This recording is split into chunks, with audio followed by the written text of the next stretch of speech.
আরবি ভাষা শিখুন। আসসালামু আলাইকুম প্রিয় ভিউয়ার, আশা করি সবাই ভালো আছেন। দেশ ও প্রবাস ভাই বোনেরা, আজকে আরেকটি আরবি নতুন ভিডিওর পক্ষ থেকে সবাইকে স্বাগতম। আজকের আরবিমূলক ভিডিও আমরা যারা নতুন তাদের জন্য খুবই গুরুত্বপূর্ণ। প্রথমে আরবি পরে বাংলা যাতে বুঝতে সহজ হয়, তাই বন্ধুরা ভিডিওটা না টেনে শেষ পর্যন্ত দেখবেন আর আমার চ্যানেলটি সাবস্ক্রাইব করবেন, পাশে থাকা বেল আইকনটি বাজিয়ে রাখবেন। আমি আর বেশি কথা বলবো না, আরবি ভাষা শিক্ষা শুরু করা যাক। লেম্মু শান্তা হাগ্গাক এর হচ্ছে তোমার ব্যাগ গুছিয়ে নাও। তোমার ব্যাগ গুছিয়ে নাও আরবিতে বলে লেম্মু শান্তা হাগ্গাক। এখানে লেম্মু এর হচ্ছে গুছিয়ে নেওয়া, শান্তা এর হচ্ছে ব্যাগ, হাগ্গাক এর হচ্ছে তোমার। তাহলে আমরা শিখলাম লেম্মু শান্তা হাগ্গাক এর হচ্ছে তোমার ব্যাগ গুছিয়ে নাও। লেস সাউই জিনজাল আনা সাওয়া সাওয়া এর হচ্ছে কেন আমার সাথে ঝগড়া করো। কেন আমার সাথে ঝগড়া করো আরবিতে বলে লেস সাউই জিনজাল আনা সাওয়া সাওয়া। এখানে লেস অর্থ হচ্ছে কেন বা কেন, সাউই অর্থ হচ্ছে করা বা করো, জিনজাল অর্থ হচ্ছে ঝগড়া বা বেজাল। লেস সাউই জিনজাল কেন ঝগড়া করো বা কেন বেজাল করো। আনা অর্থ হচ্ছে আমি বা আমার, সাওয়া সাওয়া অর্থ হচ্ছে সাথে, আনা সাওয়া সাওয়া আমার সাথে। তাহলে আমরা শিখলাম লেস সাউই জিনজাল আনা সাওয়া সাওয়া অর্থ হচ্ছে কেন আমার সাথে ঝগড়া করো। তাল ইজলিস আনা সাওয়া সাওয়া এর হচ্ছে আসো আমার সাথে বসো।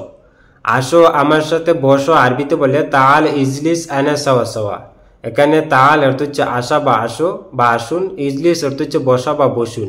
তাল ইজলিস আসো বসো, আনা এর হচ্ছে আমি বা আমার, সাওয়া সাওয়া এর হচ্ছে সাথে, আনা সাওয়া সাওয়া আমার সাথে। তাহলে আমরা শিখলাম তাল ইজলিস আনা সাওয়া সাওয়া এর হচ্ছে আসো আমার সাথে বসো। তাল কালাম সাওয়া সাওয়া আনা হচ্ছে আসো আমার সাথে কথা বলো। আসো আমার সাথে কথা বলো আরবিতে বলে তাল কালাম সাওয়া সাওয়া আনা। এখানে তাল এর হচ্ছে আসা বা আসুন, কালাম এর হচ্ছে কথা, সাওয়া সাওয়া এর হচ্ছে সাথে, কালাম সাওয়া সাওয়া সাথে কথা বলা, আনা এর হচ্ছে আমি বা আমার। তাহলে আমরা শিখলাম তাল কালাম সাওয়া সাওয়া আনা এর হচ্ছে আসো আমার সাথে কথা বলো।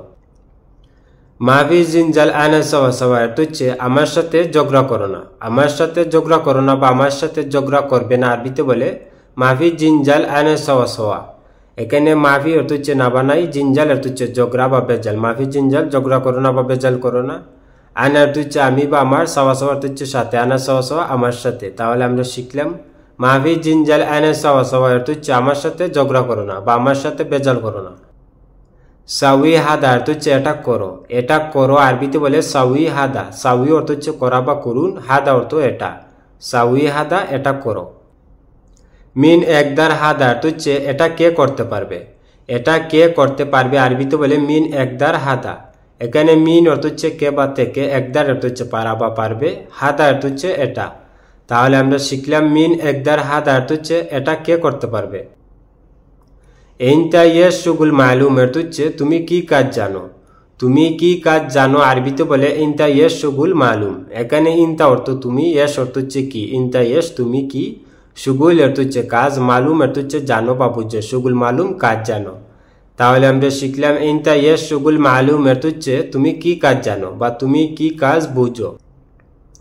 হুয়া মাফি মালুম শুগুল এর হচ্ছে সে কাজ জানে না। সে কাজ জানে না আরবিতে বলে হুয়া মাফি মালুম শুগুল।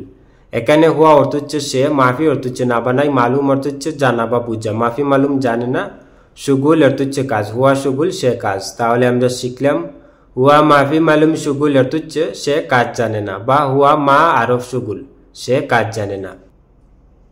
হুয়া মাফি মালুম আরবি লুগা অর্থ হচ্ছে সে আরবি ভাষা জানে না। সে আরবি ভাষা জানে না আরবিতে বলে হুয়া মাফি মালুম আরবি লুগা। এখানে হুয়া অর্থ হচ্ছে সে বা তিনি, মাফি অর্থ হচ্ছে না বানাই, মালুম অর্থ জানা বা বুঝা। মাফি মালুম জানে না, হুয়া মাফি মালুম সে জানে না, লুগা অর্থ হচ্ছে ভাষা, আরবি লুগা আরবি ভাষা। তাহলে আমরা শিখলাম হুয়া মাফি মালুম আরবি লুগা অর্থ হচ্ছে সে আরবি ভাষা জানে না। আনা মালুম আরবি লুগা অর্থ হচ্ছে আমি আরবি ভাষা জানি। আমি আরবি ভাষা জানি আরবিতে বলে আনা মালুম আরবি লুগা। এখানে আনা অর্থ হচ্ছে আমি, মালুম অর্থ জানি, আনা মালুম আমি জানি বা আনা আরফ আমি জানি, লুগা অর্থ হচ্ছে ভাষা। তাহলে আমরা শিখলাম আনা মালুম আরবি লুগা অর্থ হচ্ছে আমি আরবি ভাষা জানি। হুয়া নফর শুগুল সাউই নাদাফা অর্থ হচ্ছে সে লোক পরিষ্কারের কাজ করে। সে লোক পরিষ্কারের কাজ করে আরবিতে বলে হুয়া নফর শুগুল সাউই নাদাফা। এখানে হুয়া অর্থ হচ্ছে সে, নফর অর্থ হচ্ছে লোক, হুয়া নফর সে লোক, সুগুল এর হচ্ছে কাজ, সাউই অর্থ হচ্ছে করা বা করে, সাউই সুগুল কাজ করে, নাদাফা বা তানদিফ এর হচ্ছে পরিষ্কার। তাহলে আমরা শিখলাম ওয়া নফর সুগুল সাউই নাদাফা এর হচ্ছে সে লোক পরিষ্কারের কাজ করে। ইনতা নফর আলী বাবা সুগুল এর হচ্ছে তুমি লোক কাজে ফাঁকিবাজ, তুমি লোক কাজে ফাঁকিবাজ আরবিতে বলে ইনতা নফর আলী বাবা সুগুল। এখানে ইনতা অর্থ হচ্ছে তুমি, নফর অর্থ হচ্ছে লোক, ইনতা নফর তুমি লোক, আলী বাবা অর্থ হচ্ছে ফাঁকিবাজ বা সুর, সুগুল অর্থ হচ্ছে কাজ, আলী বাবা সুগুল কাজে ফাঁকিবাজ। তাহলে আমরা শিখলাম ইনতা নফর আলী বাবা সুগুল এর হচ্ছে তুমি লোক কাজে ফাঁকিবাজ বা তুমি লোক কাজে চুরি করো। ইনতা সাউই সুগুল তাখির এর হচ্ছে তুমি কাজে দেরি করো, তুমি কাজে দেরি করো আরবিতে বলে ইনতা সাউই সুগুল তাখির। এখানে ইনতা অর্থ হচ্ছে তুমি, সাউই অর্থ হচ্ছে করা বা করো, ইনতা সাউই তুমি করো, সুগুল এর হচ্ছে কাজ, তাখির এর হচ্ছে দেরি, সুগুল তাখির কাজে দেরি। তাহলে আমরা শিখলাম ইনতা সাউই সুগুল তাখির এর হচ্ছে তুমি কাজে দেরি করো বা তুমি কাজ করতে দেরি করো। ইনতা লেশ তাকির হিজ এর হচ্ছে তুমি দেরিতে আসলে কেন, তুমি দেরিতে আসলে কেন আরবিতে বলে ইনতা লেশ তাকির হিজি। এখানে ইনতা অর্থ তুমি, লেশ অর্থ হচ্ছে কেন বা কেন, ইনতা লেশ তুমি কেন, তাকির অর্থ হচ্ছে দেরি, হিজ অর্থ হচ্ছে আসা বা আসলে, তাকির হিজি দেরিতে আসলে। তাহলে আমরা শিখলাম ইনতা লেশ তাকির হিজ অর্থ হচ্ছে তুমি দেরিতে আসলে কেন। ইনতা সাউই তাখির কুল্লু ইয়াউম এর হচ্ছে তুমি প্রতিদিন দেরি করো, তুমি প্রতিদিন দেরি করো আরবিতে বলে ইনতা সাউই তাখির কুল্লু ইয়াউম। এখানে ইনতা অর্থ তুমি, সাউই অর্থ হচ্ছে করা বা করো, ইনতা সাউই তুমি করো, তাখির অর্থ হচ্ছে দেরি, কুল্লু অর্থ হচ্ছে সব বা প্রতি, ইয়াউম অর্থ হচ্ছে দিন, তাখির কুল্লু ইয়াউম প্রতিদিন দেরি। তাহলে আমরা শিখলাম ইনতা সাউই তাখির কুল্লু ইয়াউম এর হচ্ছে তুমি প্রতিদিন দেরি করো বা তুমি সব দিন দেরি করো। ইনতা তাআলে সুরা, সুরা অর্থ হচ্ছে তুমি তাড়াতাড়ি আসো, তুমি তাড়াতাড়ি আসো বা তুমি তাড়াতাড়ি আসবে আরবিতে বলে ইনতা তাআলে সুরা, সুরা। এখানে ইনতা অর্থ হচ্ছে তুমি, তাআল অর্থ হচ্ছে আসা বা আসো, ইনতা তাল তুমি আসো, সুরা, সুরা অর্থ হচ্ছে তাড়াতাড়ি বা জলদি। তাহলে আমরা শিখলাম ইনতা তাআল সুরা, সুরা অর্থ হচ্ছে তুমি তাড়াতাড়ি আসো বা তুমি জলদি আসো।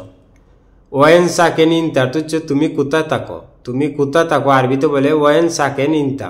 ওয়েন অর্থ হচ্ছে কোথায়, সাকেন অর্থ হচ্ছে থাকা, ইনতা অর্থ হচ্ছে তুমি। তাহলে আমরা শিখলাম ওয়েন সাকেন ইনতা অর্থ হচ্ছে তুমি কোথায় থাকো বা তুমি কোথায় বসবাস করো। কাম মুসাফা হেনা অর্থ হচ্ছে এখানে দূরত্ব কত, এখানে দূরত্ব কত আরবিতে বলে কাম মুসাফা হেনা।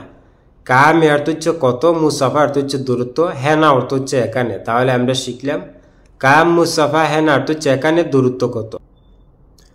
লাহালু কেফ সাউই হাদা অর্থ হচ্ছে একা এটা কিভাবে করব, একা এটা কিভাবে করবো আরবিতে বলে লাহালু কেফ সাউই হাদা। এখানে লাহালু অর্থ হচ্ছে একা, কেফ অর্থ হচ্ছে কিভাবে, লাহালু কেফ একা কিভাবে, সাউই অর্থ হচ্ছে করা বা করবো, হাদা অর্থ এটা, সাউই হাদা এটা করব। তাহলে আমরা শিখলাম লাহালু কেফ সাউই হাদা অর্থ হচ্ছে একা এটা কিভাবে করব বা এটা একা এটা কেমনে করব। ইনতা রু সাইয়া গিদ্দাম অর্থ হচ্ছে তুমি একটু সামনে যাও, তুমি একটু সামনে যাও আরবিতে বলে ইনতা রু সাইয়া গিদ্দাম।